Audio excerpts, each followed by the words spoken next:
And folks, we're also keeping an eye on what's happening with inflation and with interest rates. Max had a chance to visit with Marshall Hansen from Farm Credit Services of America, and he talked about what the outlook might be for interest moving forward.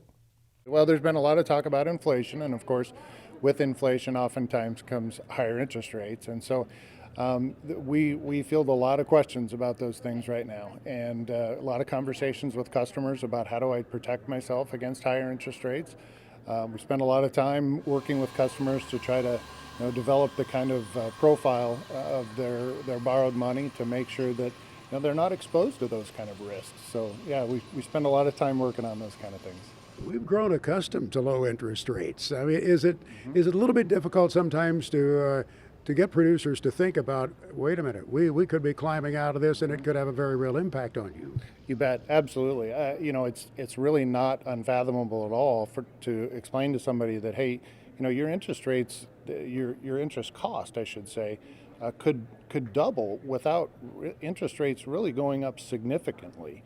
And so that just trying to get your head around that has become, a little bit of a challenge because, like you said, we've grown very accustomed to these low rates. What are some of the general guidelines that you give your members? You're talking to them and you say, okay, here's some things you really want to keep on your radar screen. Yeah. So I don't know that we have really a profile, but I will tell you that we spend a lot of time talking with customers about how they can protect themselves from changes in interest rates. A big part of what we do is we offer opportunities for people to lock in interest rates on real estate loans, especially in that anywhere from 10 to 25 year time frame.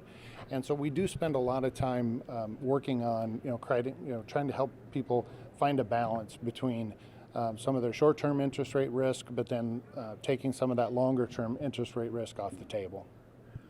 For some of our producers, 2020 was an amazing year. Some of them looked at the bottom line after the year was done, and it was one of the best ever.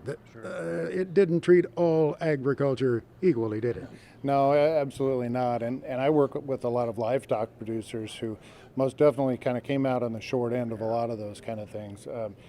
Challenges everywhere from getting their animals processed to just understanding what the marketing strategies were going to be, and dealing with supply chain disruption and all those different kinds of things. So yeah, no doubt we were glad to see 2020 turn the calendar to 2021. And while all those problems haven't necessarily been resolved, at least we're kind of starting to understand what the new normal is. Some parts of the country we're seeing very significant elevation in land prices. Is that affecting your members, especially in the livestock sector too? Sure. To a lesser extent, I would imagine, right? Yeah, we probably see that impacting our row crop producers more than anything.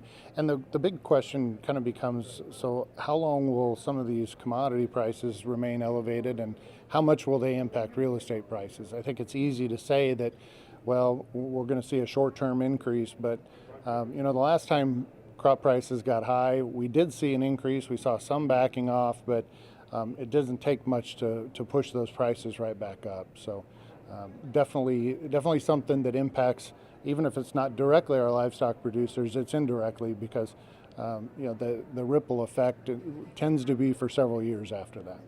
Thanks, Max, for that report, and thanks to Marshall Hansen for taking the time to talk to us. I know that inflation is on a lot of people's minds, and he mentioned it kind of depends on how long these elevated crop prices last.